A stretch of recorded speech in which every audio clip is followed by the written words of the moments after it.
Il est 9 h sur Canal Algérie. Merci beaucoup de nous recevoir chez vous en cette matinée du 31 octobre 2020. Nous serons ensemble jusqu'à 10 h 30. Alors ce matin, nous allons revenir sur l'Octobre Rose. Donc cet octobre qui est un mois de sensibilisation au dépistage au cancer du sein par excellence. Alors nous reviendrons sur le bilan donc de l'année et les projets à venir pour combattre donc cette maladie. Nous reviendrons également en cette matinée sur une exposition qui se tient au niveau du Théâtre National d'Alger. Samira Hadjamar, elle va s'intéresser cette fois-ci au dolmen, donc ce centre de grosses roches qu'on a trouvé un peu partout en Algérie, dans le monde aussi. Alors les dolmens n'ont pas encore livré tous leurs secrets. Samira Hadjamar va revenir un petit peu sur ces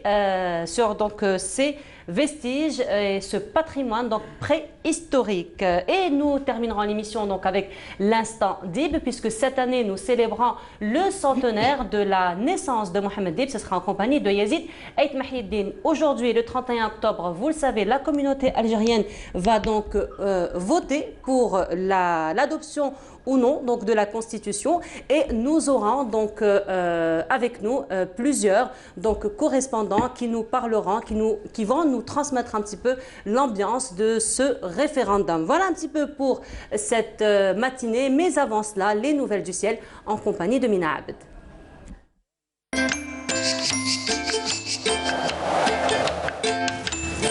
La météo vous est présentée par Mobilis. Mobilis, Aynama Kuntum. Bonjour Mina. Bonjour. Alors on a eu du beau soleil ce matin, Mina. On est gâté par le soleil en ce moment. On est gâté en ce moment. On est gâté en ce moment. Ça va continuer. Oui, ça va continuer. Ça va continuer. Ça va continuer. D'accord, donc mon parapluie, c'est pas la peine donc de... non, pas aujourd'hui. Pas aujourd'hui. Peut-être pas demain. Peut-être pas demain. Mais je garantis rien pour après. Voilà, je suis en train de m'alourdir pour rien avec mon parapluie. Alors, voilà. Donc, un peu plus de détails en votre compagnie. Merci beaucoup. Alors, bonjour à tous, excellent réveil. Et bien, cette début de matinée, on notera toujours un petit peu de brume sur les côtes centre et est. Et puis, le soleil restera dominant tout au long de la journée. Un ciel voilé vers la partie ouest, voilé également sur la Saoura, le sud-ouest, le Sahara central, le Hogar et le Tassili. Un ciel dégagé vers l'extrême sud ou encore le Sahara oriental. Les températures de cet après-midi, eh bien, on notera sur la moitié nord entre 30 et 20 degrés sur les régions intérieures. On notera 22 degrés du côté de Batna Djelfa, 21 degrés à Al-Bayad, 27 degrés à Hassim Saoud, 28 degrés du côté d'Ilizi, 29 Tamarasat et Janet, et enfin 34 degrés à Portugal et Bourtar. On passe tout de suite à l'état de la mer pour cet après-midi. Eh bien, on notera une mer plutôt calme sur l'ensemble. Alors, je pense qu'on va élucider le secret donc du fou rire un petit peu de Amina. Alors, c'est Faiza Wadi.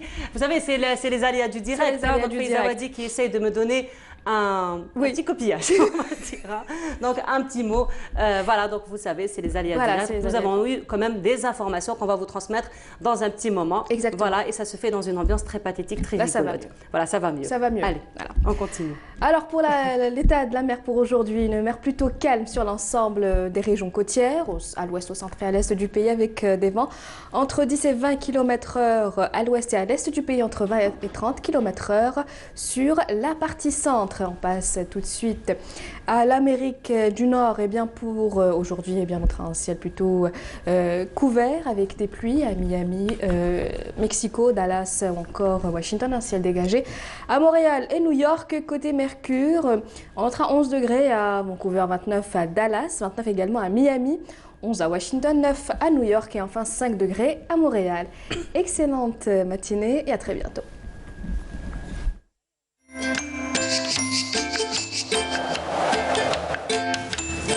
La météo vous est présentée par Mobilis.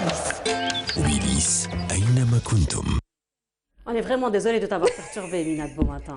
Non, vraiment. Si ce n'est que ça. Voilà. De toute façon, c'est bien de commencer aussi. Le rire est une thérapie, mine de rien. Exactement. Voilà. Exactement. Merci beaucoup, Mina. Donc, merci à vous. On te retrouve demain, Inch'Allah, donc, pour Bonjour d'Algérie. Donc, on rappelle que demain, ce sera une émission spéciale, 1er novembre, qui vous viendra à partir de 7 h 30 et qui vous accompagnera donc jusqu'à midi. Vous serez accompagné de Amal Almi et de Kamel Suite, donc qui vont être en votre compagnie demain toute la matinée. Donc ce sera à l'occasion de la célébration donc, du 1er novembre et aussi le référendum donc, de la Constitution.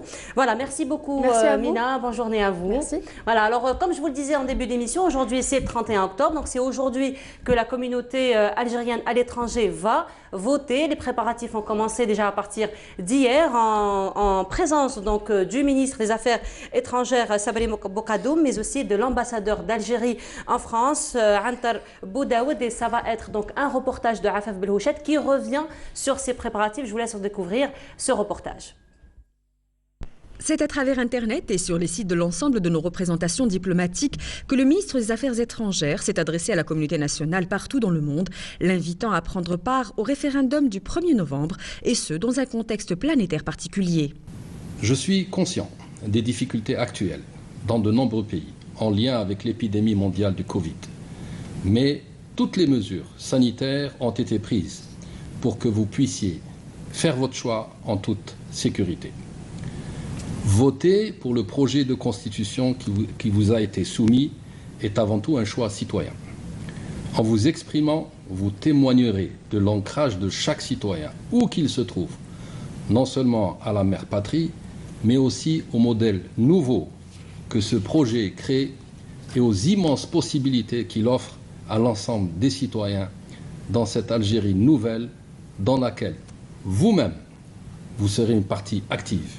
Des restrictions sanitaires endurcies en France depuis aujourd'hui. Pour autant, elles demeurent compatibles avec la tenue du scrutin. Par exemple, il suffira de cocher sur la 6e case de l'attestation du déplacement dérogatoire, à savoir convocation administrative, pour être en règle lors de ces déplacements vers les consulats ou bureaux de vote. 1. Sur le plan sécuritaire, le ministère de l'Intérieur a été informé et toutes les conditions également ont été réunies devant la plupart des consulats. Et sur le plan sanitaire, toutes les dispositions également ont été prises afin que la distanciation, les bavettes soient, j'allais dire, de mise, de façon à ce que les gens puissent accomplir leur devoir électoral dans tout ce qui s'apparente à un scrutin tout à fait normal. Et que par conséquent, nous devons de participer à ce scrutin parce que c'est la première pierre de l'édifice que le président Abdelmadjid Tebboune s'est engagé à réaliser au lendemain de son élection, à savoir une nouvelle constitution qui tienne compte des desiderata, des souhaits du Hirak, et c'est la preuve que le processus démocratique est en cours dans toute sa dimension. Certains consulats, comme celui à Créteil, proposent de conforter l'attestation dérogatoire de déplacement par une seconde délivrée aux électeurs sur place. La mise en place des bureaux de vote était déjà entamée cet après-midi ici, en présence du délégué régional de l'ANI. Près de 700 000 électeurs sont attendus en France, dans 175 bureaux de vote. Et voilà, donc c'était un reportage de Afaf Belhouchet qui est revenu sur les préparatifs, donc qui ont commencé hier déjà. Et à présent, nous avons Afaf Belhouchet, notre correspondante de la télévision algérienne à Paris, par téléphone. Afaf, bonjour. Bonjour à tous. Bonjour Afaf. Alors les préparatifs ont commencé déjà hier. Alors on sait très bien avec l'explosion des cas de Covid en ce moment un peu partout dans le monde, en France particulièrement. Donc on a vu à travers votre reportage qu'il y a eu quand même des mesures draconiennes qui ont été prises afin donc d'assurer un petit peu la protection des gens qui vont aller voter. Oui, en effet, comme vous venez de le signaler, l'expansion du coronavirus en France particulièrement a obligé le gouvernement français à prendre des dispositifs plus stricts, des mesures plus strictes de restriction de déplacement notamment.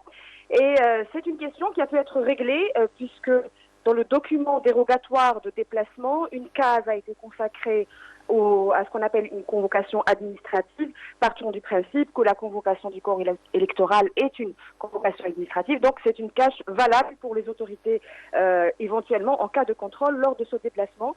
Les bureaux de vote ont ouvert en France, du moins je vous parle des points dans lesquels nos équipes se sont déployées, dès 8h du matin, et dès 8h du matin, il y a eu des premiers votants qui sont arrivés et tous avaient pu passer grâce à ce laisser-passer, enfin ce protocole sanitaire qui a été pris qui a été pris en charge finalement.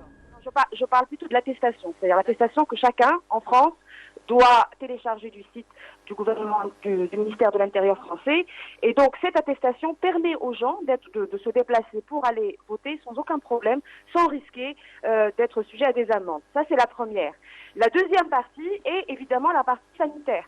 L'ensemble des consulats ont plus ou moins fermé leurs portes en fin de matinée hier afin de procéder à la désinfection des différents locaux et à l'installation des urnes et également des isoloirs. Donc, les consuls, l'administration a mis en place un protocole sanitaire qui à la fois obéit à la réglementation française, puisque c'est le pays hôte, mais également à la réglementation imposée par l'ANI, donc l'autorité de surveillance des élections. Alors, Afef, justement, aujourd'hui, donc c'est le jour J. Aujourd'hui, c'est la communauté algérienne à l'étranger, en France particulièrement, donc qui va aller voter. Comment ça se passe, les premières heures donc du vote en ce moment?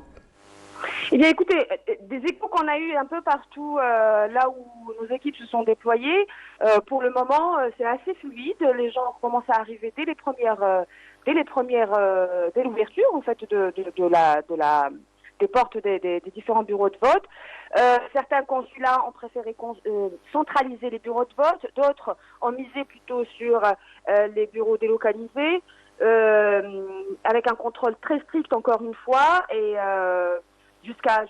au moment où je vous parle, d'ailleurs vous allez pouvoir recevoir les premières images dans pas très longtemps, au moment où je vous parle, l'opération semble se dérouler dans des conditions plus que favorables.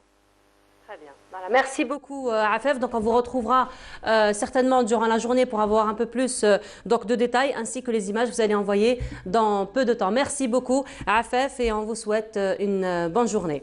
Voilà. Alors là, nous avons un autre appel aussi en compagnie de Habib Behnez. Alors, Habib Behnez qui est coordinateur donc, des associations au niveau de la ville de Tours. Habib Behnez, est-ce que vous nous entendez? Je vous entends très bien. Bonjour, bienvenue à vous. Bonjour à vous tous, merci. Voilà. Alors, Habib Behnez, je vais peut-être poser la même question que Afef. En ce moment, donc, avec l'explosion donc, des cas de Covid, comment ça se passe aujourd'hui? Donc, toutes les mesures préventives prises déjà par le gouvernement français afin d'assurer déjà la protection des électeurs au niveau de la ville de là où vous êtes. Alors, donc oui, comme vous venez de le souligner, bien sûr, nous sommes toujours actuellement dans une crise sanitaire qui est assez importante, d'autant plus que nous, ici, sur le territoire français, nous arrivons à une deuxième vague avec l'épidémie de la Covid-19. Donc les mesures, bien sûr, aujourd'hui, il y avait jusqu'à jeudi un couvre-feu qui était imposé. Donc maintenant, nous sommes passés sur un reconfinement, en fait, total. Donc voilà, donc ce qui revient en fait à peu près aux mesures qu'on avait prises courant mars sur le territoire français dans son ensemble.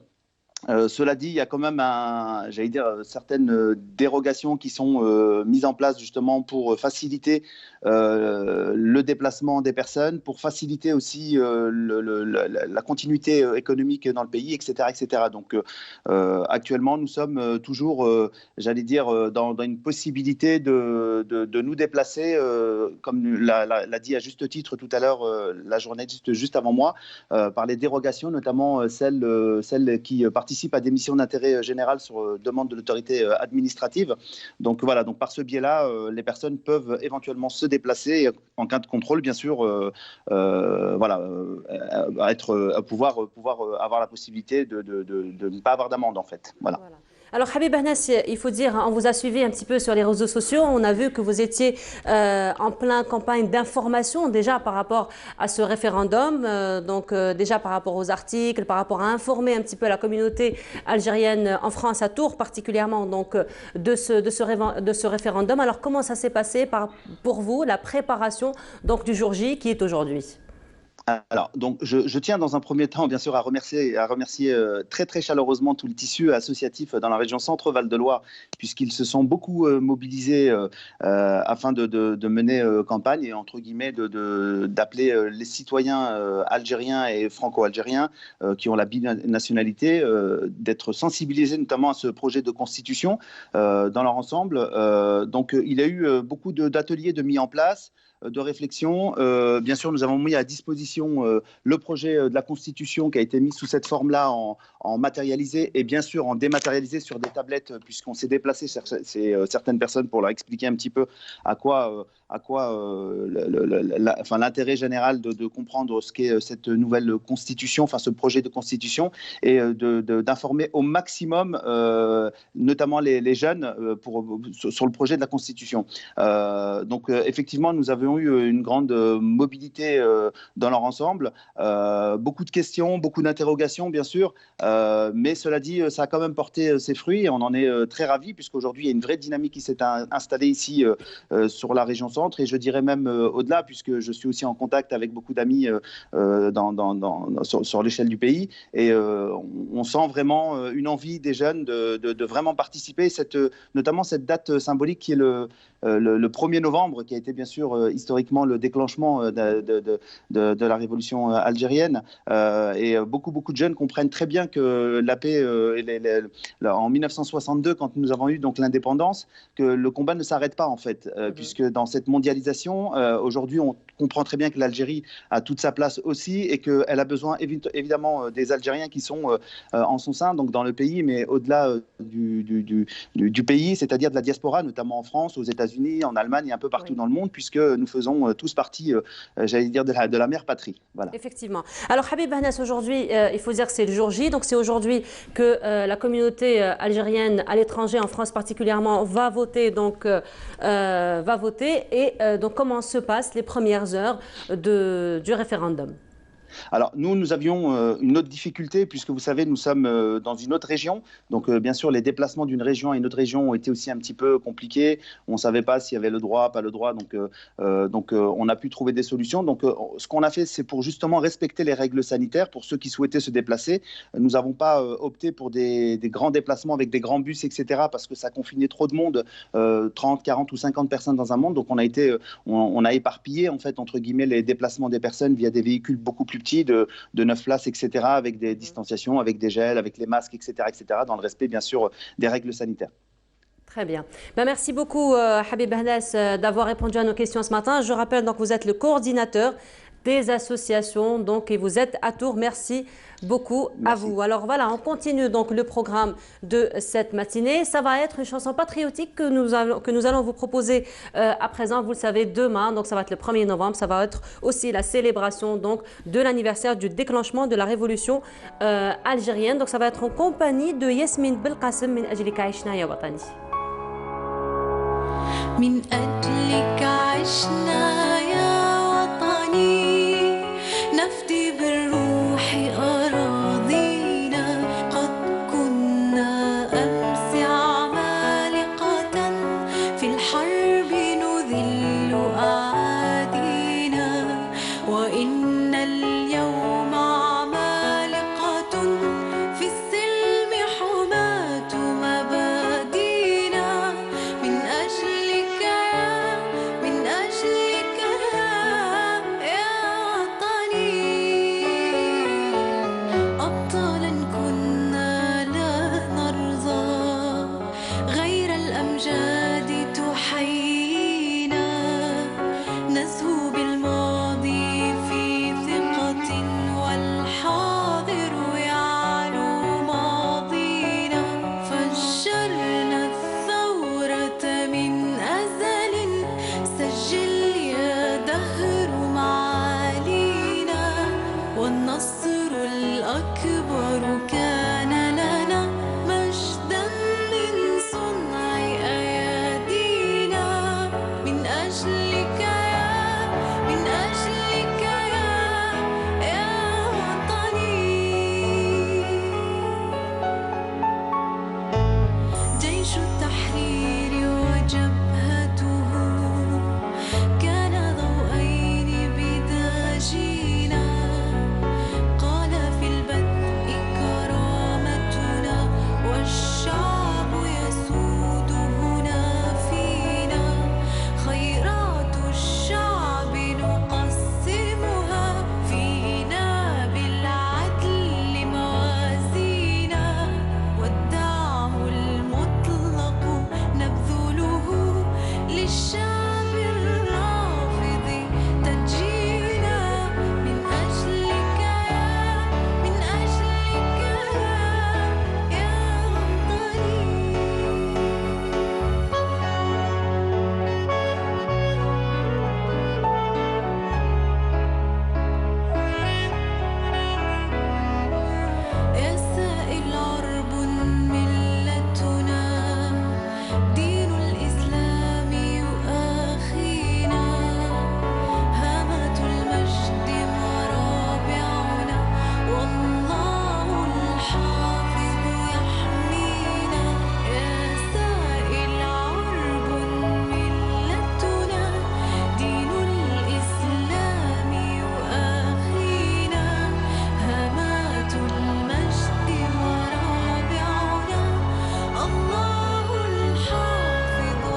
Et de retour sur le plateau, et donc comme je vous le disais en début d'émission, l'Octobre Rose, donc c'est le mois symbolique, c'est le mois de sensibilisation par excellence au dépistage du cancer du sein. Et pourtant, toutes les associations, le corps médical, toutes les institutions médicales aussi travaillent tout au long de l'année pour sensibiliser donc à cette maladie. Parmi nous ce matin, Madame Samia Ghazmi, bonjour. Oui, bonjour. Marhaba bik. Merci. Alors je rappelle, vous êtes la présidente de l'association Nord Doha, même si vous n'êtes plus à présenter à présent. Bien sûr. Voilà.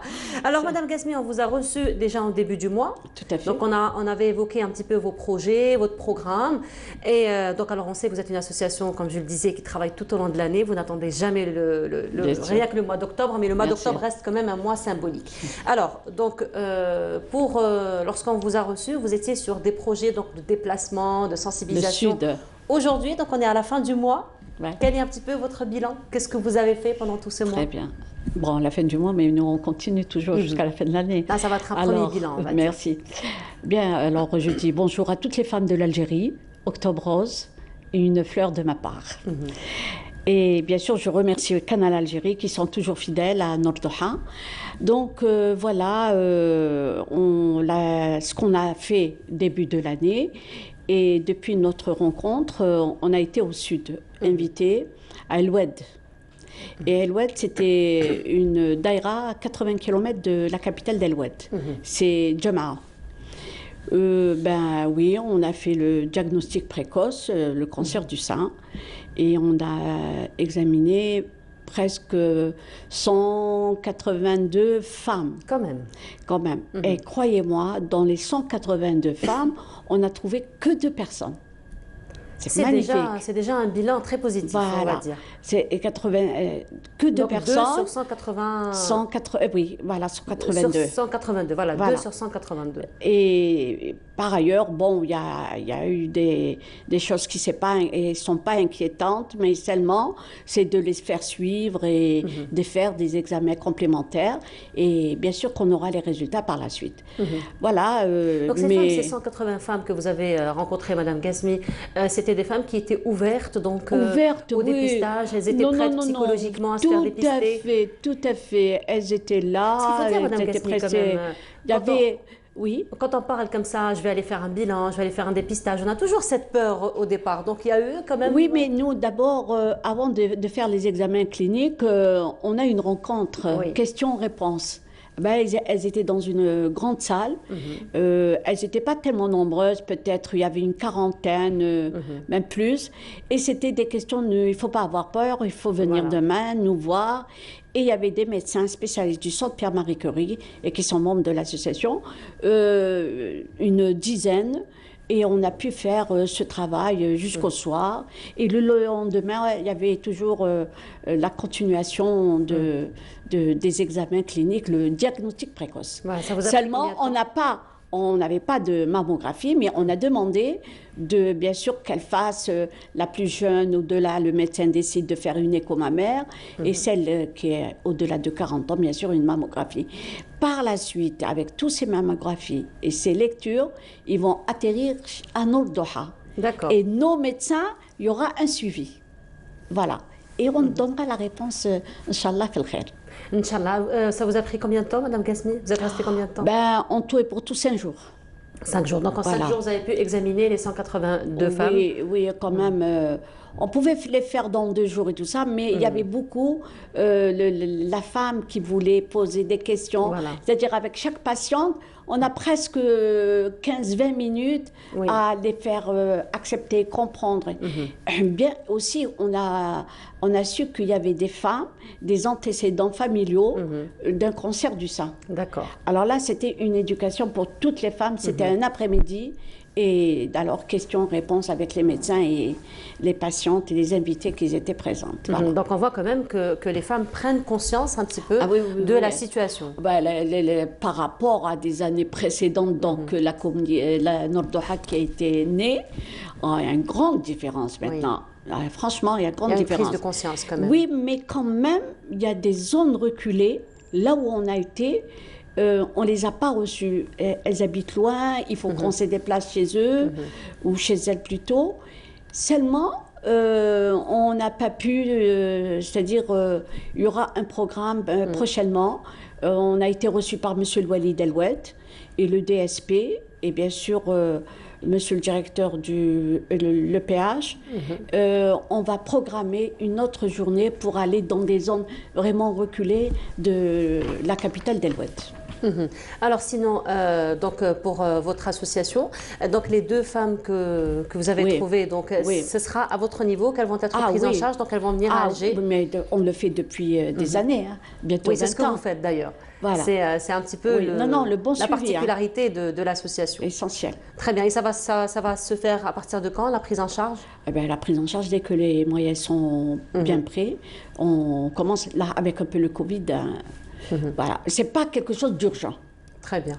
Alors justement, parlons de Covid, Madame Kasmi. Il faut dire qu'en ce moment, donc il y a eu hausse des cas. Donc on voit quand même il y a une autre explosion des cas. Donc beaucoup de médecins disent qu'aujourd'hui le virus est peut-être plus dangereux qu'au début. Et donc vous, toujours dans cette campagne de sensibilisation, vous voudriez quand même revenir sur cette situation. Oui, on revient sur nos déplacements en continu, mais sur le Covid, là je vous dirais que par rapport à la première inquiétude qu'on avait, la première vague, mais c'était pas aussi critique que cette deuxième vague, qui est vraiment inquiétante, et que le message qu'on doit passer à tout le monde, d'ailleurs il y a des messages, de se prendre en charge, de faire très attention, même pour les enfants maintenant.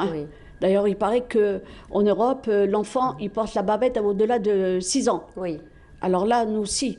Alors on doit bien faire attention. Mais ce que je voulais dire, quand je suis partie au Sud, il n'y avait pas de problème de Covid. Il faisait tellement chaud, tout le monde se portait bien. Et souhaitons que les choses continuent de cette manière. Inch'Allah. Surtout, alors pour le Covid, pour l'Algérie, mon conseil, faites attention s'il vous plaît, protégez-vous, ne restez pas dans un groupe familial, même à l'intérieur de la maison, séparez-vous, essayez de faire le maximum de l'hygiène. Et il n'y a pas que le gel qu'on prend, essayez aussi, il y a de l'eau et du vinaigre, beaucoup de vinaigre. Rincez-vous les mains, passez ça sur les poignées de la porte, et un peu partout, même avec une serpillière et tout ça. Le vinaigre, il est vraiment très bon, efficace. Madame Kasmi, vos projets, donc on a dit que vous ne vous arrêtez pas au mois d'octobre. Oui, non, on continue. Le mois prochain, on va aller à Gherdaya. On est invité par l'APEWI de Gherdaya, et puis Gherdaya, on a la Kabylie, et puis souhaitant qu'on va arrêter pour le cancer du poumon, le mois de novembre. D'accord, donc vous allez passer à un autre... Oui, le cancer du poumon pour éventuellement... Donc vous allez passer à autre chose quand même. Voilà, mine de rien, donc il y a beaucoup de maladies que vous prenez en charge. Ah ben oui, tout cancer confondu. Tout cancer confondu. Tout cancer confondu. Donc encore une fois, vous serez accompagné d'un staff médical comme à chaque fois. Inch'Allah. Et ça va se faire quand? Donc à quelle période? Peut-être dans une quinzaine de jours. Dans une quinzaine de jours. Très bien. Donc encore une fois, si jamais vous allez trouver des cas, vous allez encore une fois les prendre en charge dans votre association. Tout à fait. On est là pour ça. Très bien. Et comment vous faites justement, parce qu'aujourd'hui maintenant vous vous déplacez, vous allez recevoir donc les patients au niveau de l'association, donc encore une fois assurer la prise en charge médicale au niveau des hôpitaux, etc. Donc vous prenez comment finalement avec la situation, la conjoncture sanitaire actuelle qui devient de plus en plus critique. Bon, écoutez, là je reviens sur le cancer. Le cancer il est déjà là, mais je veux dire que il n'y a pas une urgence. L'urgence, c'est le Covid. D'accord. Alors, la première des choses, la protection, c'est bien de prendre en charge le Covid. Très bien. On ne peut pas. Parce que vraiment, s'il y a une... D'ailleurs, l'hôpital est surchargé.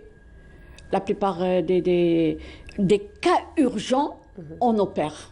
Et encore.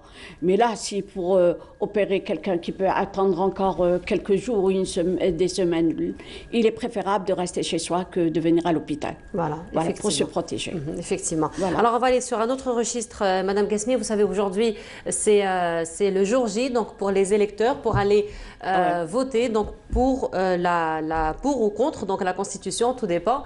Et ça va se faire donc pour la communauté algérienne à l'étranger. Et nous avons un autre Algérien, donc établi en France, qui est représentant donc du mouvement associatif en France, à Paris particulièrement. Il s'agit de Djamel Béchiri. Djamel Béchiri, bonjour.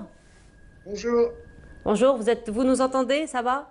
Je vous entends très très bien. Très bien. Alors, Djamel Béchiri, je le disais, aujourd'hui, donc c'est la communauté algérienne qui va aller au bureau de vote donc pour la Constitution. Comment se passe aujourd'hui donc cette ambiance? Alors, on motive un maximum de personnes, notamment du fait de la Covid. Alors nous, on est victime d'une deuxième vague. On était sous couvre-feu et on est passé carrément au confinement. Ça nous a posé des difficultés parce qu'on avait établi donc, la volonté de mettre en place des grands bus pour déplacer un maximum de personnes, de nos concitoyens. Là, on est obligé de passer à d'autres méthodes. Mais le cœur y est, on a vraiment envie que les gens se déplacent malgré cette problématique, en respectant bien entendu les mesures barrières importantes qui sont le port du masque et le gel bien entendu et la distanciation. Mais on invite vraiment tous nos concitoyens à faire un effort sur eux, à prendre sur eux pour participer à cet effort national. C'est très important. Ça nous tient énormément à cœur ce qu'a mis en place là notre président avec cette révision de la Constitution. Elle va nous permettre beaucoup de choses. Elle respecte elle a cette volonté de vouloir respecter l'avis du peuple algérien, et ça nous tient énormément à cœur. Alors justement, par rapport aux prises, par rapport à la conjoncture sanitaire, donc on a eu il y a quelques instants de cela, Habib Behnas et aussi Afaf Belhouchat, qui est notre correspondante, qui nous ont un petit peu expliqué le protocole sanitaire qui a été pris en charge et qui a été donc, il y a eu une sensibilisation auprès donc de la communauté algérienne à l'étranger afin donc de voter dans les meilleures conditions. Mais sinon, Djamel Béchiri, il faut dire que vous avez auprès donc, de toutes les associations, du moment que vous êtes le représentant du mouvement associatif, donc vous êtes passé par une campagne de sensibilisation, par une campagne d'information, surtout par rapport à la Constitution auprès de la communauté algérienne. Tout à fait, notamment auprès des plus jeunes qui se posaient beaucoup de questions, qui n'avaient pas forcément les réponses. Donc c'est vrai qu'on a utilisé les moyens dont on dispose. Donc on s'est rendu directement chez des personnes. On a donné rendez-vous dans nos locaux associatifs donc pour essayer d'expliquer et de motiver un peu, notamment, je vous dis, cette jeunesse. Parce que pour les personnes un peu plus âgées, le message est passé. On ne s'inquiète pas pour eux. La question, elle est ouverte notamment auprès des plus jeunes, donc qui se posaient beaucoup ces questions-là. Mais je le dis, je me répète, j'invite vraiment tous nos concitoyens d'y aller. On a encore jusqu'à demain, c'est très important. Nous, on fait encore des... Oui, pardon. Alors justement, nous avons jusqu'à demain. Quelles sont un petit peu vos attentes aujourd'hui par rapport aux électeurs? Alors nous, au travers des réseaux sociaux et puis du téléphone, tout simplement, donc on demande à tous nos adhérents, à tous les franco-algériens, donc de faire des groupes en respectant bien entendu le port du masque, le gel, la distanciation, pour emmener un maximum de personnes avec l'attestation de déplacement, parce qu'effectivement, on est confronté à cette problématique de confinement et on a besoin de cette attestation de déplacement, de ne pas l'oublier, pour pouvoir vraiment se déplacer, aller voter. Le consulat a mis en place des moyens très importants. Le consulat met en œuvre vraiment tout ce qu'il faut pour que les conditions de cette élection se passent le mieux possible. Donc c'est important pour nous et pour notre beau pays qu'un maximum de personnes se mobilisent malgré les conditions effectivement dans lesquelles nous nous trouvons actuellement avec cette problématique Covid. Voilà, merci beaucoup, Djamel Béchiri. Je rappelle, vous êtes représentant du mouvement associatif donc en France, à Paris particulièrement. Merci beaucoup d'avoir répondu à nos questions. Voilà, Madame Ghasmi, merci beaucoup d'avoir été parmi nous ce matin. Je voudrais bien aussi passer un message. Pourquoi pas la CNAS et le ministère de la Santé et bien sûr les APC, là où éventuellement ils doivent installer une salle de radiologie pour mammographie spéciale pour les personnes qui n'ont pas les moyens pour payer un mammographe et une écho-mammaire ou mammographie. Il y a aussi les personnes qui n'ont pas les moyens, qui sont non assurées, ils peuvent cotiser avec une petite somme, mais ça va être notre souhait dans toutes les wilayas pour les personnes qui n'ont pas les moyens. Mais par contre, les femmes, qu'elles sont assurées, elles sont là à faire leur mammographie au-delà de 40 ans, ou éventuellement s'il y a le médecin demande une mammographie à faire, et qu'on facilite pour découvrir ce mal, le cancer, à temps pour les personnes qui n'ont pas les moyens pour payer une mammographie à 5 000 dinars. Voilà, très bien. Donc j'espère que votre appel est passé. Voilà. Merci beaucoup, Madame Ghasmi, Madame Samia Ghasmi. Donc je rappelle, vous êtes la présidente de l'association Nord Doha. Bravo pour tout ce que vous faites. Une très belle continuation pour toutes vos actions. Alors, nous allons recevoir Samira Hadjama dans un petit moment. Elle va revenir donc sur ces vestiges, ce patrimoine préhistorique qui est les dolmens. Mais elle, justement, elle s'est déplacée du côté de Bni Messous, ici dans la ville d'Alger, là où il y a eu découverte de ces dolmens. Elle est revenue avec ce reportage.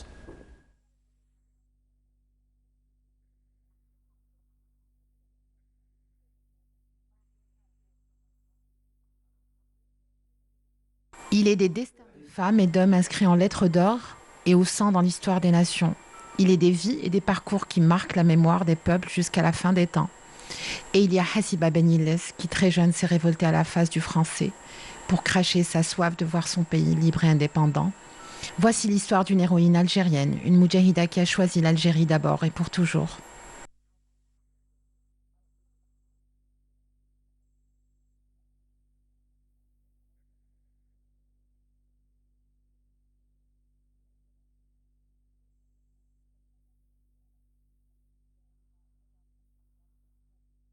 J'étais jeune, j'avais 14 ans. Et j'ai un oncle, il venait assez souvent, on parlait de la Révolution toujours. Lui-même, il est révolutionnaire. Mais il a travaillé à Tébessa. Comme je suis natif aussi de Tébessa, mon oncle me parlait. 55, 56, il venait assez souvent, on parlait seul. Et il me racontait qu'il y avait des filles au maquis. Alors j'ai mis ça dans ma tête. Il faut que moi aussi je monte au maquis. Alors l'amour patriotique, il s'est agrandi, il s'est installé dans mon sang, dans mon cerveau. Et un jour, en 57, j'étais décidée de sortir. Mais personne ne savait.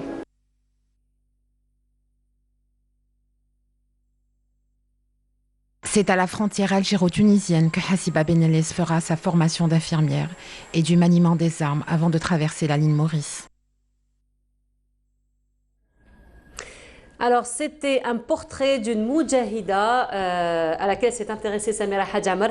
Il s'agit de Hassiba Ben Iles. Je me suis un peu trop excitée par rapport au dolmen. Voilà, donc j'avais annoncé les dolmens au lieu d'annoncer le portrait. Donc voilà, c'était une moudjahida qui a pris part à la révolution algérienne et c'était Samira Hadjamar donc, qui s'était intéressée à cette grande dame donc, qui a donné ses plus belles années pour la libération de l'Algérie. Vous l'aurez compris, Samira est parmi nous. Samira, bonjour. Bonjour.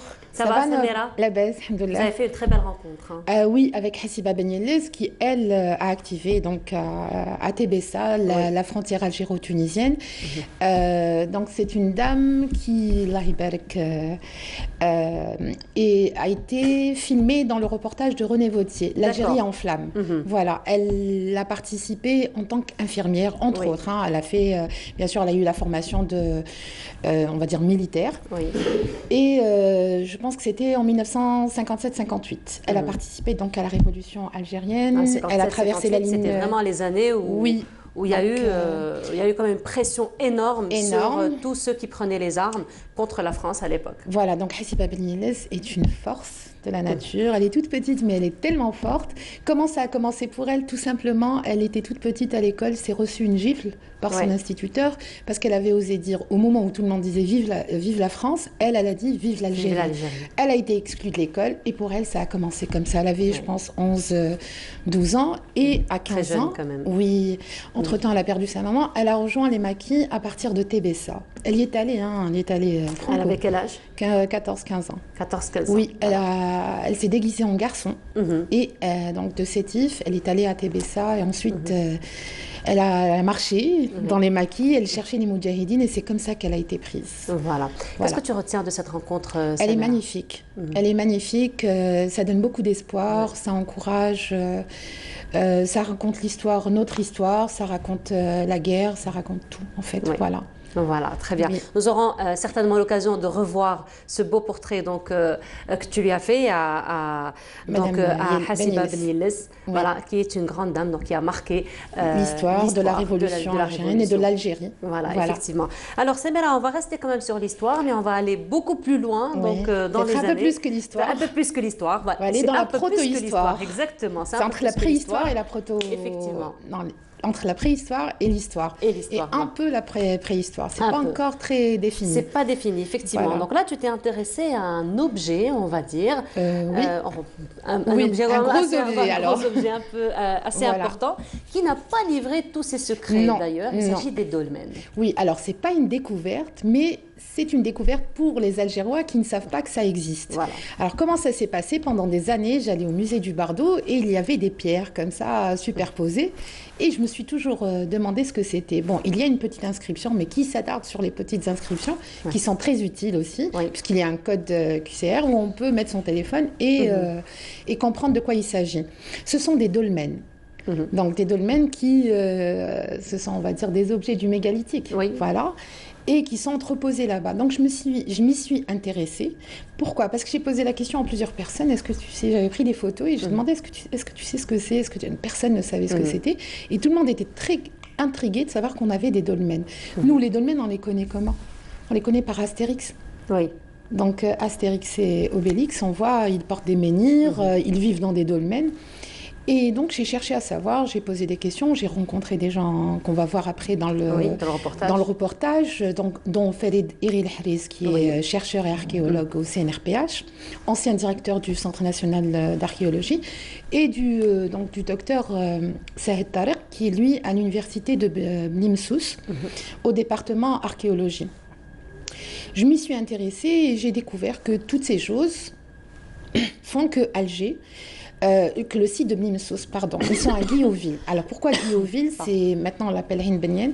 Guilloville parce que c'est important ce qui est mentionné dans les documents, dans les livres où ça a été repris par les Français parce que les découvertes de ces dolmens ont eu lieu pendant la conquête française, dès les premières années. On est en train de voir d'ailleurs quelques images. Oui, ce qu'on se voit, bon, ils sont pas en très bon état, on va en parler après. C'est un dolmen, c'est les seuls sur le littoral. Et c'est les seuls à Alger, en tout cas qui ont été découverts. On les trouve, celui-là n'est pas vraiment dans un bon état. Il est rongé par les ronces. Par la nature. Les ronces, exactement. Voilà. Et donc ça, c'est dans la ferme de Custer. C'est Custer, et c'est grâce à Custer, c'est un colon, donc on va dire allemand, qui habitait là dans les années 1800, qui les a découverts sur sa propriété. Mais il faut savoir qu'à Ain Benyen, ex-Guilloville, il y avait plusieurs sites. Dans El-Qal'a, on les appelle comme ça, c'est par rapport aux propriétaires, donc aux fermes. Donc si la ferme s'appelle El-Qal'a, on l'appelle les domaines de Qal'a. Si c'est Custer, on les a appelés les domaines de Custer, et spécialement Custer parce qu'il en a offert 2 au musée du Bardo. C'est ce qu'on voit. C'est grâce à lui, en fait, que on sait ce que c'est. Et c'est un joli cadeau aussi. C'est inestimable. Voilà. Donc, qu'est-ce que c'est un dolmen? Tout simplement une tombe funéraire. C'est une tombe. Avant, les gens, il y a 3000 ans, on enterrait les gens comme ça. On construisait, on mettait une dalle comme ça, 2 dalles comme ça pour que ça repose. Et on mettait les ossements. Pas le mort, on mettait les ossements. Et on mettait aussi de la poterie. et des objets, des parures, des bijoux. Donc, c'est l'âge de bronze. Voilà. On pensait qu'il y avait une vie après la mort. C'est la raison pour laquelle il y avait des objets qui étaient enterrés. Moi, je pense qu'il y a une vie après la mort aussi. Après Djinna, Nar, je ne sais pas, mais voilà, je ne pense pas qu'on disparaisse comme ça. Bah oui, il y a une vie après la mort, c'est normal. On a le paradis, on a l'enfer, et après, c'est notre comportement qui va décider de notre orientation après la mort. Alors, en parlant d'orientation, les chercheurs, ce sont pour la plupart des Français. Souvent, c'était comme Custer, des professeurs. Custer était professeur dans un lycée à Alger. Il y a aussi des archéologues qui ont travaillé. Et ils ont découvert ces objets. Malheureusement, la plupart ont été emportés et en fait, on ne sait pas où est-ce qu'ils sont. Donc, certainement, les Français ont dû les emporter avec eux en France, donc pendant la conquête. On a trouvé des poteries. Et parmi ces poteries, on a même trouvé quelques-unes qui datent donc de la poterie retournée. Donc des Romains, peut-être. Voilà. Et on dit que les Romains utilisaient les dolmens, les pierres des dolmens pour faire les routes, pour paver les routes. Voilà. Donc, ça n'a pas vraiment d'importance par rapport... Ils n'avaient pas vraiment compris l'importance des dolmens. Donc, qu'est-ce qu'ils ont fait les gens? Ils ont pillé. Et même chez nous, ça s'est passé comme ça. Ils ont pillé les trésors parce qu'il y avait du bronze. Généralement, il y a du bronze, il n'y a pas d'or à l'intérieur. Pour ceux qui veulent aller les piller encore, il n'y a rien du tout. Ils ont tout trouvé, ils ont tout pris, mais il reste les dolmens. Et les dolmens sont importants parce que... Malheureusement, ils se trouvent dans des champs de tomates. Ils ne sont pas en bord de route, ils sont dans des fermes. À l'intérieur, il y a des habitations, il y a des gens. C'est ce qui se passe à Inbenien. Et ils sont livrés à l'usure du temps, mais aussi à la main de l'homme qui souvent détruit, sans se rendre compte de la valeur. De la valeur. Oui. Et justement, Samira, comme à chaque fois, tu t'es déplacée. Oui. N'est-ce pas? Ça a été difficile parce qu'il n'y a pas d'indication, on a cherché longtemps et il n'y a pas de plaque du ministère de la Culture qui dit que c'est du patrimoine et ce serait intéressant qu'il y ait ça. Il n'y a pas une protection et ils ne sont pas nettoyés non plus. Donc voilà. Donc, livré un petit peu à la nature et à la main de l'homme. Voilà, à la main de l'homme. Donc, tu es revenu avec un reportage bien décrit, donc des dolmens. Et là, on vous propose donc de voir le reportage de Samira Hadjamar, qui, elle, s'est intéressée aux dolmens de Bni Messous particulièrement. Oui. Dans un coin de la mémoire, au creux entre la préhistoire et l'histoire, et dans un coin du musée national du Bardo, un amas mystérieux de pierres résiste au temps. 1000 interrogations se posent alors pour celui dont le regard s'y attarde. Les plus anciens monuments funéraires remontent à 6000 ans. Et c'est au Sahara, essentiellement le Sahara central, où on en a trouvé énormément. C'est des aménagements qui matérialisent une sépulture.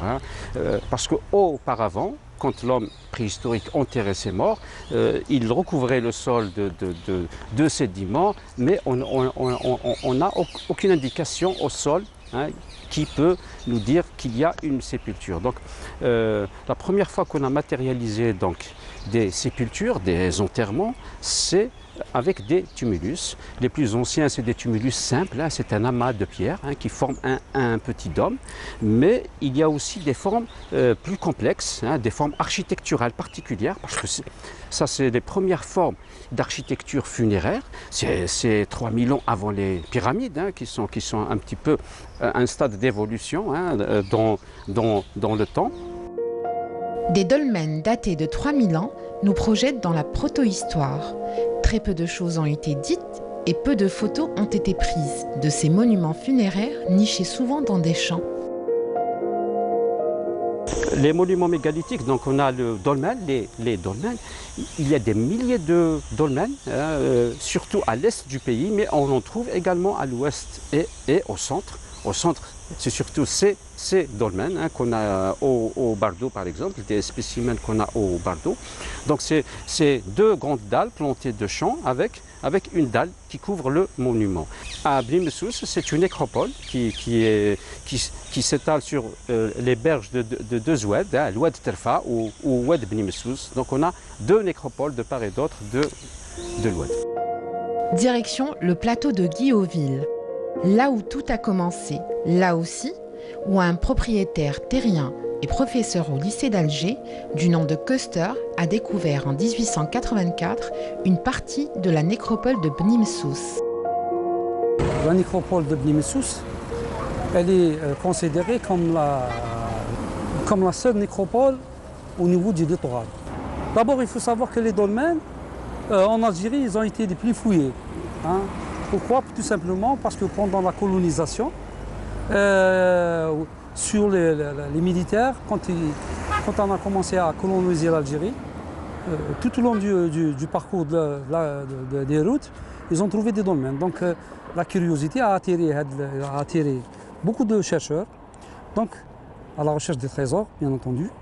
Mais malheureusement, ils ont trouvé uniquement que des ossements et des mobiliers. Les mobiliers, ça se résume de la poterie, à montrer modelée. Des fois, on retrouve même de la poterie tournée. Et de la parure, des anneaux, des bagues, etc., etc. Quel procédé, pour quelle inhumation les habitants de la protohistoire avaient adopté? Le mort, il est décharné de toute la chair, et puis on l'enterre une deuxième fois. Bon, il y a des procédés de décharnement, il y a beaucoup de procédés de décharnement. Soit on laisse le mort à l'air libre, et là, les rapaces et les carnassiers mangent toute la viande, donc il ne reste que les ossements, et on enterre les ossements, uniquement les ossements. Et quand on voit comment ça s'explique, c'est que les ossements, quand on fouille, on va trouver des ossements en déconnexion anatomique. Unique à Alger, la nécropole de Bni Messous mériterait d'être protégée et classée comme patrimoine national et universel. Il faut les préserver dans tous les pays du monde. Le patrimoine est un atout important dans le circuit économique. Donc c'est pour ça que les gens, les touristes, n'importe quel touriste, c'est-à-dire touristes algériens ou touristes étrangers, ce qu'ils veulent, c'est qu'ils veulent voir leur patrimoine. Donc ils veulent visiter.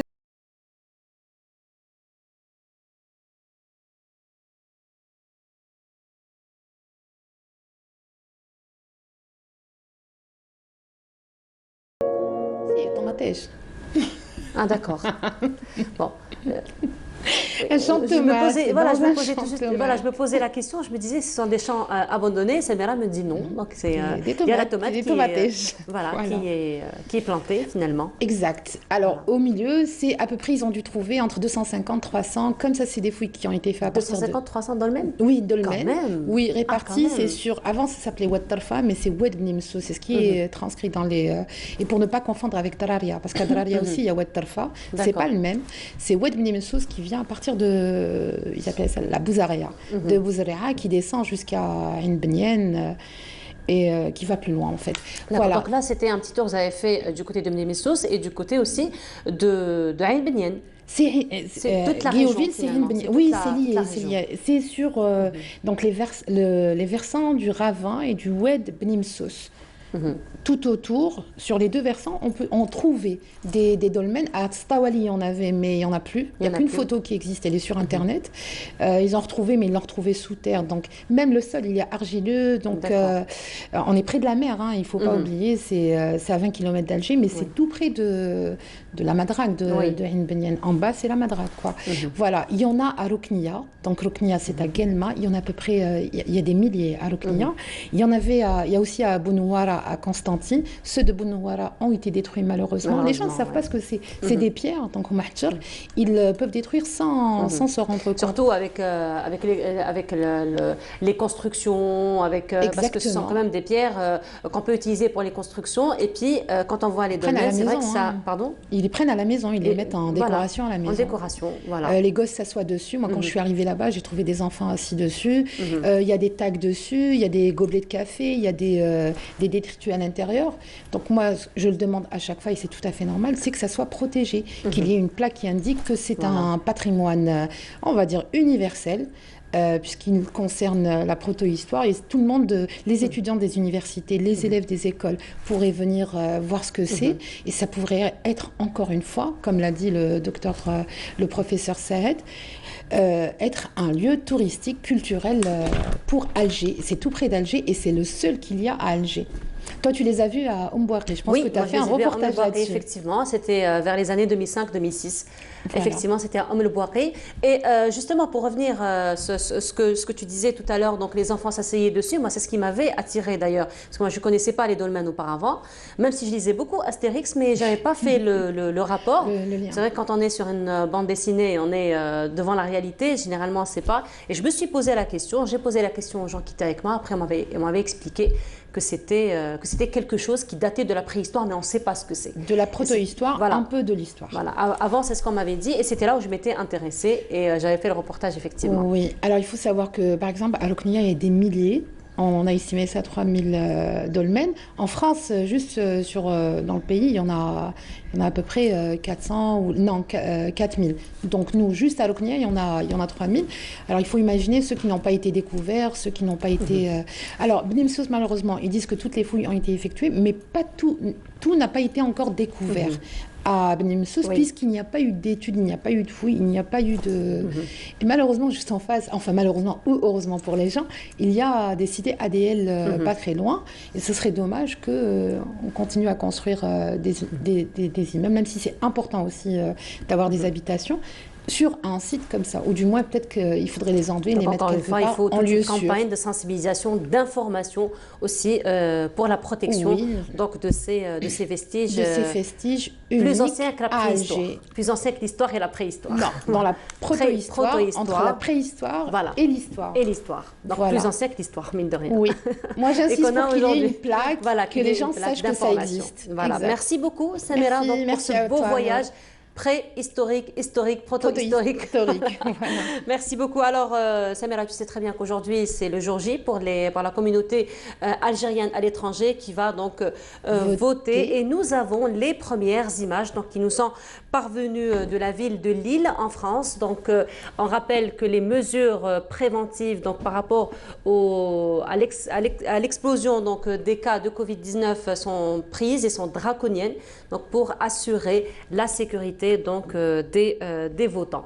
Voilà, donc là, ce sont les premières images que nous avons et aussi pour assurer le bon déroulement donc, de l'opération de vote, d'élection. Donc là, ce sont les premières images qui nous ont parvenues. Donc on voit bien que les gens, sont avec leur masque et que la distanciation et donc le protocole est bien respecté. Voilà.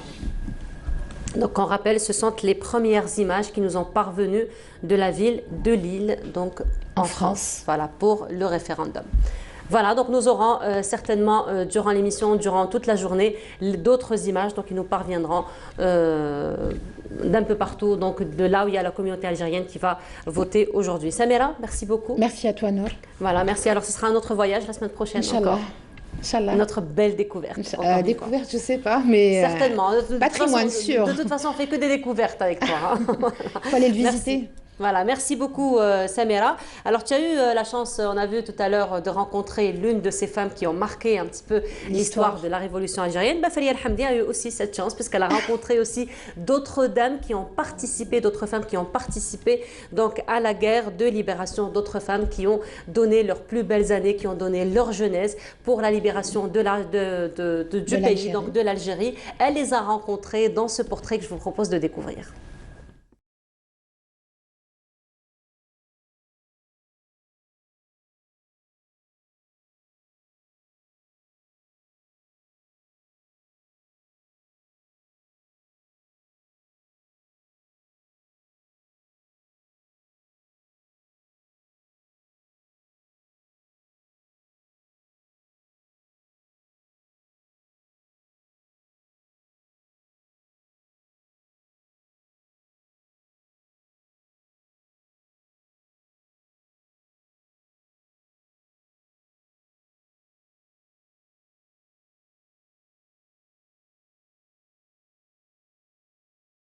رحنا لباليسترو رحمة ربي تلاقينا بالرباعة تما تلاقينا سي عبد الله الكابيتال الله يرحمه سي شريف الطيارة تلاقينا كاع بالرباعة واش راكي واش راكي لاباس ها مكان اوني فيكتي جا سي ربح قال لهم شوفوا يا الخواتات كاينين 4، كاين فريدة تيتوش، كاين عيشة بنت القايد، وكاين ميمي، وكاين انا يا عيشة، في 4.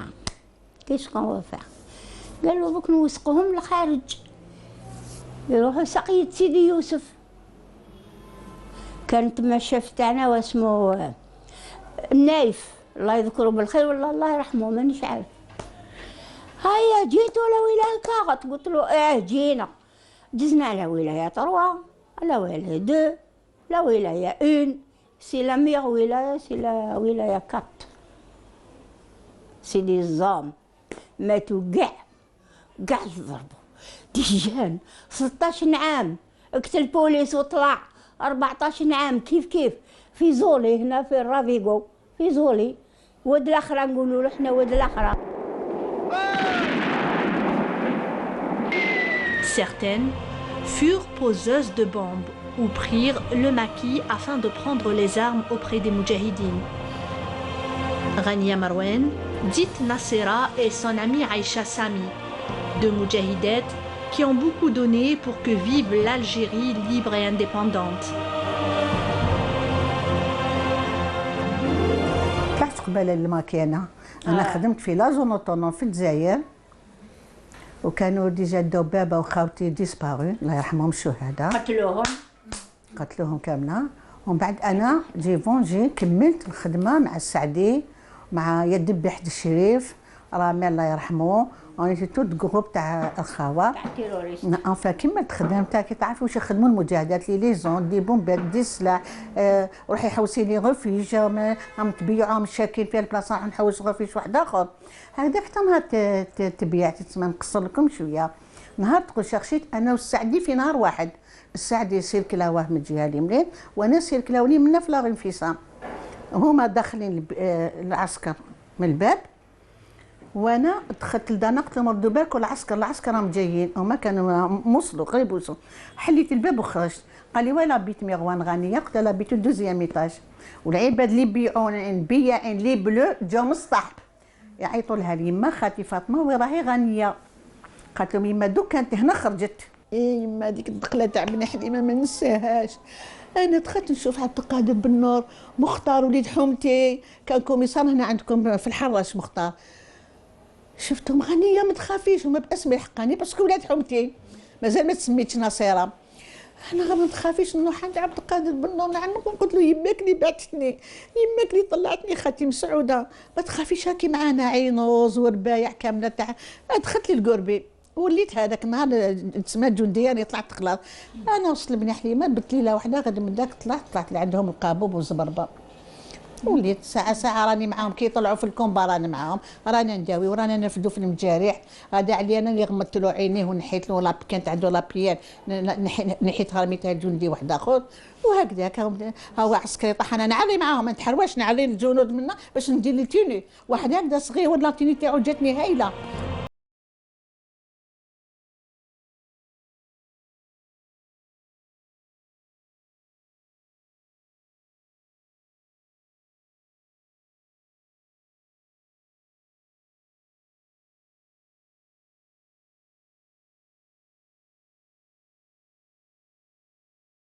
طرمي البتاتي تاع النار، طرمي البتاتي تاع الشلخ، طرمي البتاتي تاع الرصاص، وبالاخر بالدوسه يضربونا بالطياره. انا هذه تاع الطياره هذه الدوسه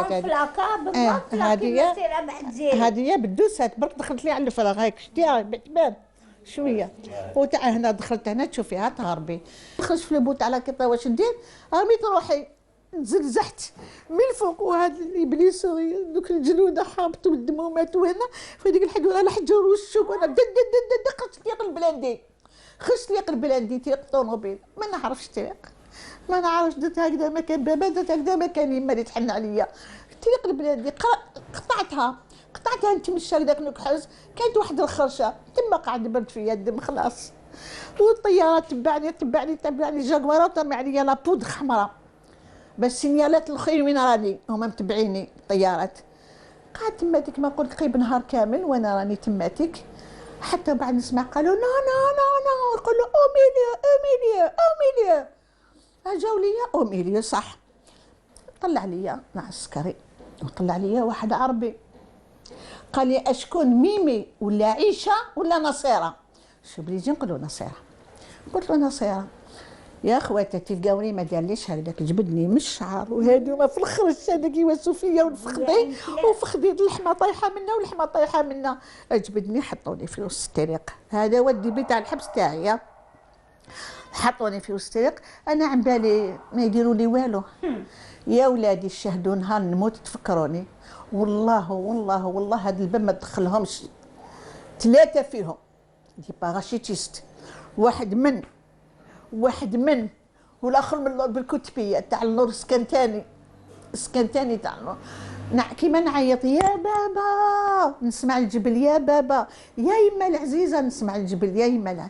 عطاوني قال لي كومون تي تابيل؟ قال لي تكوني فرونسي؟ قلت له قال لي كاسكو سي هذا شطيح ما بيدي وحده. قلت له كومون تي تابيل؟ قلت له مروان غانيه وتابيت. قلت له لا كازبا. في لا كازبا مازال ما سمعوش لا حاجه اخرى.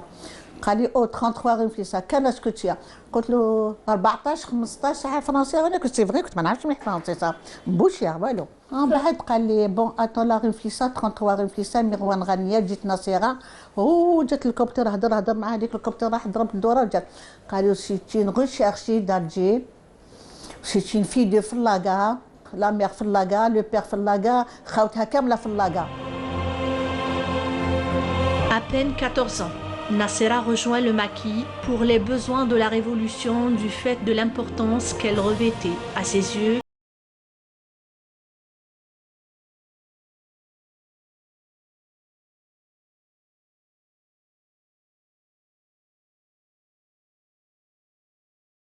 Un besoin accru et une soif de liberté. Et c'était donc un moment hautement émotionnel en compagnie de ces femmes donc, qui ont consacré leurs plus belles années pour la libération de l'Algérie. C'est Feria El-Hamdi qui les a rencontrées, qui nous a donc transmis cette émotion, mais aussi ces souvenirs quand même très douloureux. Il s'agissait donc de Sami Aïcha, de Marwan Ghania qui en souhaitent une longue vie, Inch'Allah. Donc c'est un moment très émotif que nous avons passé en compagnie de ces grandes dames donc, qui ont marqué la révolution algérienne. Donc hommage à tous les moudjahidines, à tous les chouhada donc, qui ont offert leur vie pour la libération de l'Algérie. Voilà, alors on continue notre programme ce matin. Je le disais en début d'émission, en sommaire, que nous allons parler cette fois-ci de la galerie du Théâtre National d'Alger et aussi les expositions qui vont être abritées et ce sera en compagnie de Nour Shiraz. Bonjour. Bonjour, je suis bienvenue chez vous, vous êtes bienvenue à la galerie. Eh ben voilà, tout est résumé. Hein. Donc dès à présent, vous pouvez savoir que le TNA est ouvert. Est ouvert, voilà, très bien. Alors Nour Shiraz, vous êtes responsable donc, de la galerie du TNA. Alors quand on parle TNA, on pense beaucoup plus au théâtre, on pense beaucoup plus donc, à l'ambiance donc, du théâtre et pourtant à côté, vous avez pensé à tisser un pont qui est un pont très important, qui a une valeur artistique, on va dire, inestimable à travers l'ouverture de cette galerie. Oui, donc la galerie a été créée, ça fait déjà 4 ans, par des professionnels avec la norme internationale. Donc elle peut abriter déjà des expositions de haute qualité. Et donc en juillet passé, nous avons fait l'ouverture avec monsieur... Alors en juillet passé, on rappelle que c'est juillet 2019. Oui, 2019. Voilà. Donc ça a été la deuxième exposition de la galerie. Et elle a été bien entendu parrainée par monsieur le directeur du théâtre qui était là, qui nous a fait un discours une cérémonie un discours d'ouverture, comme quoi tous les jeunes créateurs sont les bienvenus. Voilà, c'était à la bonne heure de tout le monde. Voilà, donc tous les jeunes créateurs sont les bienvenus. Donc il faut dire que c'est un espace qui va leur permettre un échange inestimable et surtout un échange d'expériences, un échange d'idées, un échange de conseils aussi. Voilà, ben justement, il a bien précisé dans le discours et nous l'avons aussi expliqué. Donc ce qui reste à faire, c'est tisser le pont entre nous et les artistes. Donc nous faisons qu'un. Donc il y a les artistes d'un côté et la galerie d'un côté. Je crois que pendant cette exposition, nous avons essayé de tisser les liens entre nous et de nous rapprocher. Et c'est complémentaire. Voilà, et surtout que les responsables sont restés avec nous pendant plus d'1 heure, hein, surtout monsieur le directeur. Hein. Et donc là, être proche d'un responsable, pouvoir lui parler, communiquer, etc., c'était bon, c'était une démarche, une très très belle démarche. Donc il nous a promis qu'il va continuer dans cette même ligne de conduite. Et puis, entre autres, il y avait aussi des zones de théâtre pendant l'ouverture, ce qui a fait le plaisir de beaucoup de participants. Effectivement, donc il y a eu un soutien finalement de la part d'artistes d'un autre style, donc d'un autre registre. Voilà. Et c'était à la bonne heure de tout le monde. C'était très beau à voir. Voilà. Mais sinon, donc il y a eu exposition en ce moment. Voilà, donc il y a une exposition en cours qui s'appelle La Rencontre. Le texte nous a été offert par l'écrivain M. Borahla, que nous remercions de passage.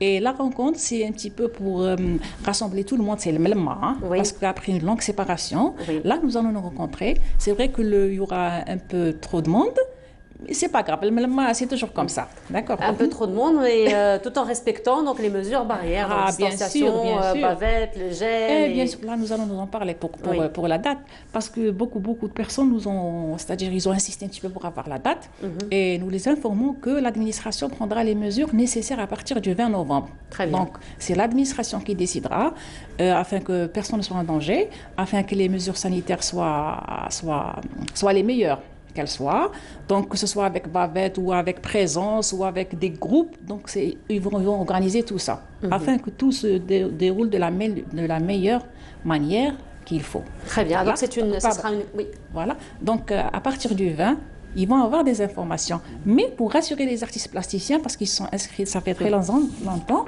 donc nous avons ici la liste des participants, nous avons leur numéro de fil, l'insigne de l'institution, les œuvres qu'ils ont déposées sont en parfaite sécurité, sont aux archives. Et là, de passage, nous saluons le responsable des artistes qui est vraiment merveilleux, qui a assuré un dévouement extraordinaire que je respecte, que je salue. Monsieur le responsable des archives, nous a fait un beau travail. Et donc voilà, ils sont en sécurité. Dès qu'il y a la date, nous allons appeler tout le monde. Très bien. Voilà. Alors justement, vous avez une liste des participants. Donc, quelle est la catégorie des artistes qui vont, quelles sont plutôt les catégories des artistes qui vont être présents à cette exposition? Pour la catégorie des artistes, pour la ligne de conduite que nous allons suivre, ce sera toujours des bourgeons accompagnés de ceux qui ont fait du parcours. Pourquoi? Parce que j'aime beaucoup le qualificatif des bourgeons. Le bourgeon peut être bourgeon 60 ans, c'est-à-dire quand on démarre. Voilà. Un bourgeon, c'est celui qui démarre dans l'art. C'est à n'importe quel moment. Voilà. Donc là, c'est un moment intense. Le début, c'est un moment intense. Et lorsqu'il est marqué par une bonne présence, c'est bien. Et il est encouragé. Et voilà, encouragé. Et puis avoir en même temps ceux qui ont fait du parcours avec eux, vous savez, c'est réconfortant. Pour ceux qui ont fait des études aux Beaux-Arts, ils ont leurs parents, ils ont leurs professeurs, c'est bon. Mais pour ceux qui n'ont pas fait des études aux Beaux-Arts, ils vont avoir des idoles. Oui, des autodidactes, ils vont avoir des idoles, c'est certain. Et là, il y a quelques personnes qui nous ont honorés par leur participation, malgré leur très long parcours. Et c'est formidable, d'ailleurs, c'est un grand honneur. Nous avons M. Hashmi Amr, nous avons M. Barti Abdelrahman, nous avons M. Amar Kheter, nous avons M. Gemroud aussi. Donc, il y en a aussi d'autres qui ont accepté d'être parmi les plus jeunes, et il n'y a pas de plus grande joie et de plus grand honneur. Voilà, donc nous avons été très très contents. Très bien. Alors, il faut dire que c'est une galerie, donc vous avez parlé de normes internationales, donc c'est très précis. Est-ce qu'on déduit par là que vous avez des conseillers artistiques au niveau de votre galerie? Voilà. Pour le moment, la galerie, c'est un bourgeon. Même la galerie est un bourgeon. Voilà. Donc, nous espérons l'avoir. Nous espérons que plus tard, nous aurons un conseiller. Mais personnellement, quand j'organise, j'ai mon propre professeur et je peux m'adresser à lui en cas d'aide ou en cas de besoin, parce que c'est une responsabilité. Bien sûr. Donc nous souhaitons plus tard avoir un conseiller spécial art plastique. Alors, dans les expositions aussi, il faut dire Nour Shiraz qu'il y a beaucoup d'expositions qui se font, de très belles expositions. Nous avons d'ailleurs une rubrique que nous saluons ce matin, Nassiba Jaïdir, qui chaque semaine nous fait découvrir les différentes galeries qui s'ouvrent, les différents artistes, etc. Et donc, dans ce cadre-là, alors il faut dire qu'il y a beaucoup d'autodidactes. C'est vrai que l'art, c'est une thérapie avant tout. C'est immense. Voilà, c'est immense, c'est une thérapie avant tout. Alors, dans ce sens, Nour Shiraz, y aurait-il, par exemple, des critiques d'art, donc, qui vont apporter ce plus à l'émancipation et à l'évolution de l'art? Je vous remercie infiniment pour cette question. C'est une question très très importante. Nous œuvrons pour qu'il y ait impérativement au moins un critique d'art pendant chaque exposition. Parce que pour l'évolution de l'espace, parce qu'un espace, ce ne sont pas les murs, c'est l'expression plastique. c'est l'évolution. Donc l'installation peut très bien se faire par terre, pas sur un mur. Et celui qui est en mesure de nous donner des conseils, de nous orienter, de nous dire que oui, ça va, oui, ça ne va pas, oui, il faut emprunter ce chemin. Non, ils ne font pas. C'est le critique d'art. Donc là, nous avons eu, c'est-à-dire pris contact avec quelques personnes l'année passée et nous allons vous laisser ce sujet-là comme surprise. Hein. Vous allez le découvrir. Donc j'espère que vous serez parmi nous pour en parler, pour revenir sur cette surprise. Bien sûr, avec un grand honneur. Inch'Allah. Merci beaucoup, Nour Shiraz, d'avoir été parmi nous ce matin. On vous souhaite un Bourgeon qui va fleurir. Voilà, merci beaucoup. Une galerie Bourgeon qui va fleurir. Merci. Je souhaite juste dire que le programme.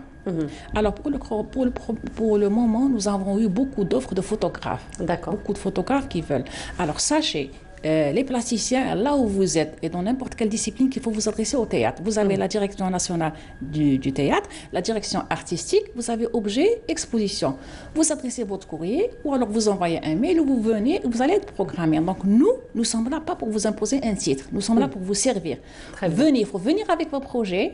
D'accord. Et nous allons vous planifier sans aucun protocole. Voilà. Donc nous, c'est votre reflet. Venez, nous sommes là pour vous servir. Ah ben voilà. Donc les portes du TNA sont ouvertes, la galerie est ouverte. Merci beaucoup, Nour Shiraz, d'avoir été parmi nous ce matin. Je rappelle, vous êtes responsable donc, de la galerie du TNA. Nous vous souhaitons une galerie qui va bien fleurir et avoir beaucoup de fleurs. Merci beaucoup.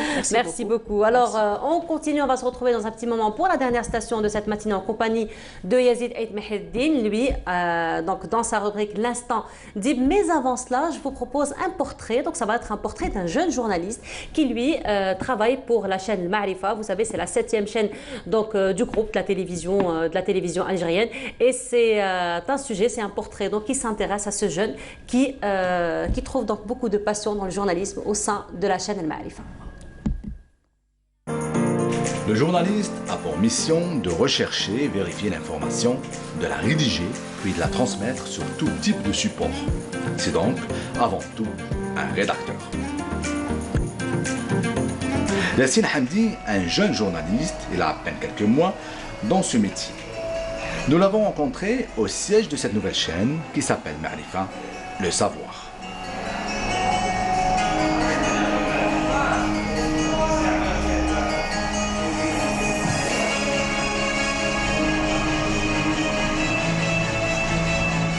Je ferai tout pour avoir une chance. Et cette chaîne m'a offert la chance de montrer ce dont je suis capable. Et je ferai tout pour toujours être à la hauteur. J'ai beaucoup d'ambition. Et pour le moment, je m'occupe de faire un travail journalistique pas basique, mais je fais de mon mieux.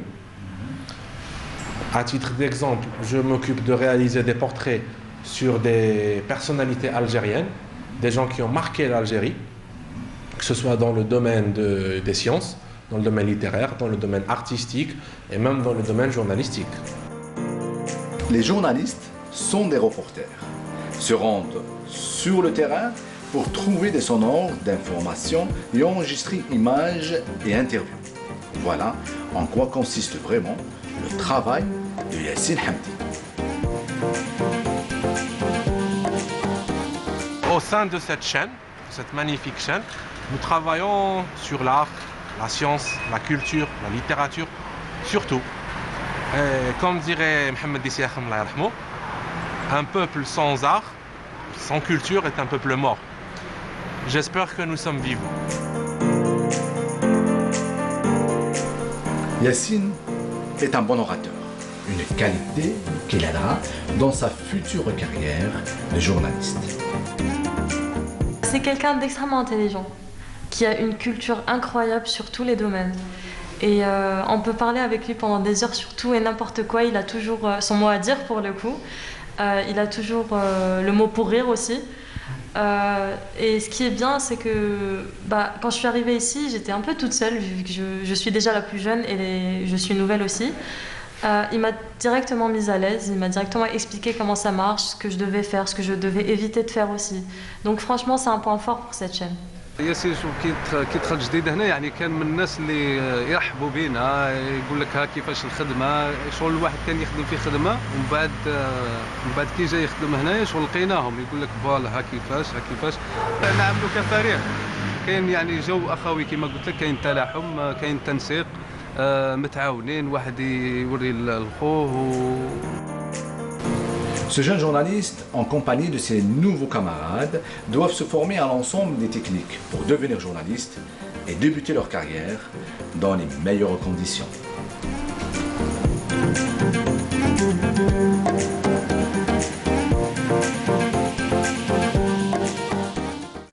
Et donc à travers notre confrère Yassine, qui est journaliste au niveau de la chaîne Ma'rifa, nous rendons hommage à tous nos collègues de Ma'rifa et de toutes les autres chaînes. Alors nous rappelons que demain, à l'occasion de la célébration donc, du déclenchement de la révolution algérienne, la chaîne Dhakira sera lancée à partir de demain. Et l'instant d'Ib, à l'occasion donc du centenaire de la naissance de Mohamed Dib en compagnie de Yazid Aït Mahiddin.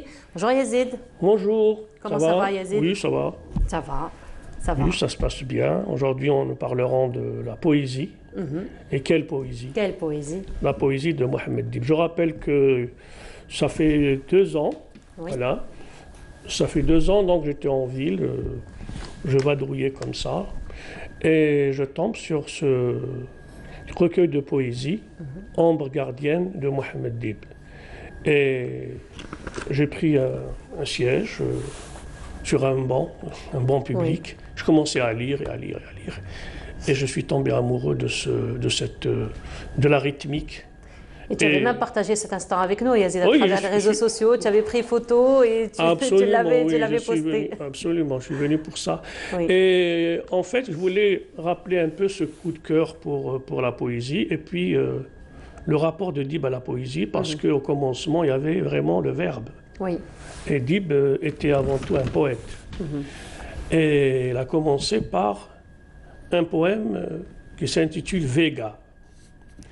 Et dans cette édition de... Oui, merci caméraman. Oui, on a quand même un directeur artistique avec nous. Nous avons un artiste. Nous le saluons.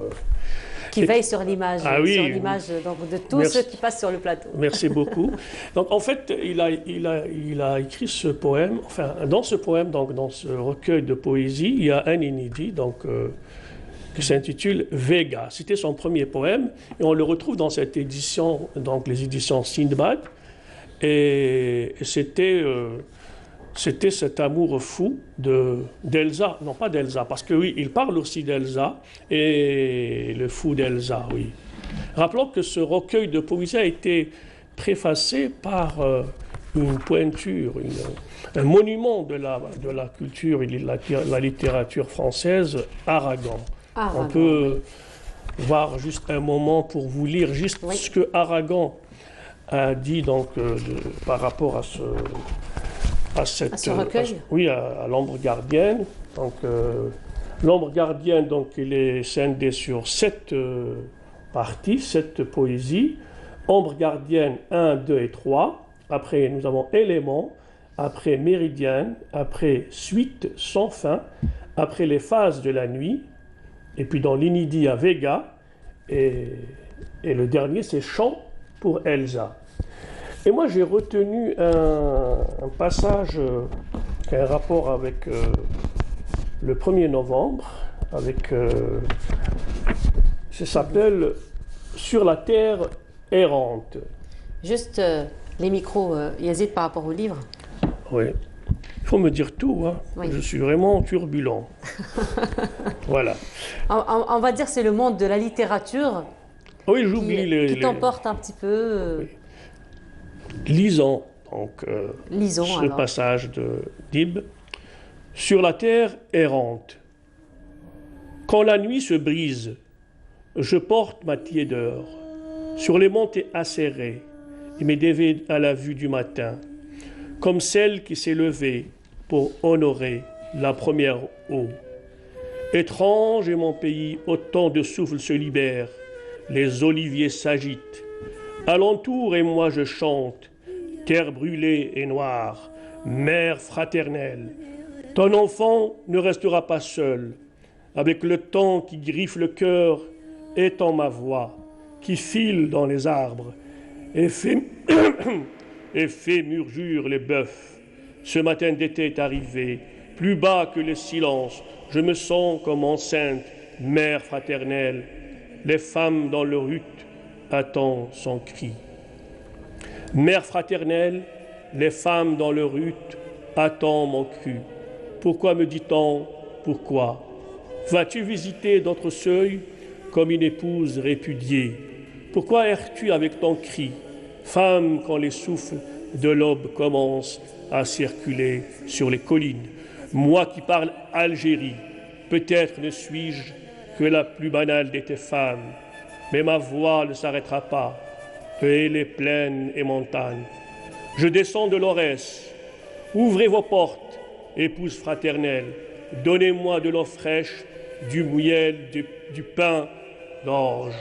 Je suis venu vous voir, vous apporter le bonheur, à vous et vos enfants, que vos petits nous.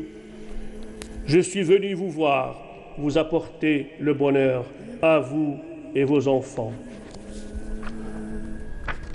Grandissant, que votre blé pousse, que votre pain lève aussi, et que rien ne vous fasse défaut, le bonheur soit avec vous. Donc c'est un hymne à l'Algérie éternelle avec ce clin d'œil aux montagnes des Aurès. Oui. Donc on voit ici que Mohamed Dib, dans ce poème alexandrin, dans cette rythmique, dans cette prosodie digne des grands poètes de la tragédie grecque, parce qu'on voit aussi que Mohamed Dib était avant tout un grand poète, même dans ses récits, dans les romans, on voit ce souffle poétique, donc une poésie gorgée de ce souffle poétique. Et là, c'est une des monuments de la littérature française qui lui rend hommage, et le préfacé d'Aragon. Et vers la fin, j'ai dit qu'il y a même l'un des premiers poèmes de Dib qu'on retrouve ici, ça s'appelle Vega. On aura un petit partage. Je voulais peut-être je vais un peu vous contaminer, je vais vous donner à le lire. Moi qui adore la poésie. Voilà, juste Vega. Je ne sais pas si je vais le faire aussi bien que toi. Non, il avait 15 ans quand il a écrit ce poème. D'accord. Je lis jusqu'à le premier. Vous pouvez lire le premier. Alors, Vega. Mon château si profond, ô mon amour est fort sans mur, donne jour et amertume sur un terrain de supplice. Étage très doux d'ennui, vos déserts d'horreur, gardez-les, rayonnant toujours quartier d'or aux pâleurs d'esprit. Il n'est pas ombre que vous n'ayez songé dérisoire. Quand tu ne veux, elle se verra jamais. Être la ville partout légère, cœur de Xénia sur toi, faire d'immenses murs, un seul pilier dorique sépare le vide et le poète. Ça va, vous arrivez bien à le faire. Hein. C'est magnifiquement écrit et donc vraiment on plonge très vite dedans. Oui, parce mais que Mohamed... une seule. Oui, vous allez. Oui, vas-y. Voilà. Allez-y. Je prends plaisir. Okay. Mais 2 fois une seule fit le bronze lubrique, et la ville desséchée couvre les arcs de triomphe de douceur. Le duvet de la femme se détourne de l'olive amère. Été, ô mort, qui fut sous les vastes marines, mensonge la clarté, fuit au mat de la reine, va, ô détresse, la reine sage me tue. Assurance de trop de mensonges on prépare, ses flancs mauvais, la mer les entrepôts de haine. Espérance qui est tristesse d'oriflamme, visible de partout fenêtre de désastre, pleine, ma misère est une étoile de sang. Waouh! Vraiment, on est très vite, on plonge très vite dedans. Hein. Donc j'espère qu'à l'occasion du centenaire de Dib, bien sûr avec la société, il y a 2 associations, une en France de la fille de Dib, Naïma Catherine Dib, et bien sûr la Fondation à Grande Maison, je pense qu'avec l'apport du ministère de la Culture pour rééditer une réédition des œuvres littéraires de Dib, notamment la poésie de Dib, que nous devons bien sûr lire et relire. Voilà, donc Voilà, lire bah. et faire lire. Voilà. Parfait, Et merci beaucoup. moi, c'est la dernière. Enfin, je vous remercie d'avoir donc partagé avec moi et partagé avec les téléspectateurs cette passion pour la littérature et pour la poésie Mohamed Voilà, Dib. bah, merci beaucoup surtout de nous avoir donné ce privilège, Yazid. Et merci pour cet instant Dib. Donc la semaine prochaine, Inch'Allah. J'ai juste un petit coup de cœur. J'ai juste un petit coup de cœur pour une musique concernant, comme on est donc à la veille de la célébration du 1er novembre. Je demande à notre Hanan, notre collègue script qui est Hanan aussi. Oui. Elle est Oui, pleine de effectivement, Hanan, de me transmettre aussi ce Hanan pour cette chanson Min Jibalina. Eh ben voilà, merci beaucoup Yazid, merci beaucoup de nous avoir suivis. Nous arrivons à la fin de notre émission. Merci beaucoup. Vous retrouverez demain pour une émission spéciale Amal Almi et Kamel Suig à partir de 7h30 qui vont vous accompagner jusqu'à midi. Merci beaucoup et bonne fête à tous les Algériens à l'occasion donc de la célébration du déclenchement de la révolution algérienne et bonne journée à tous. Au revoir.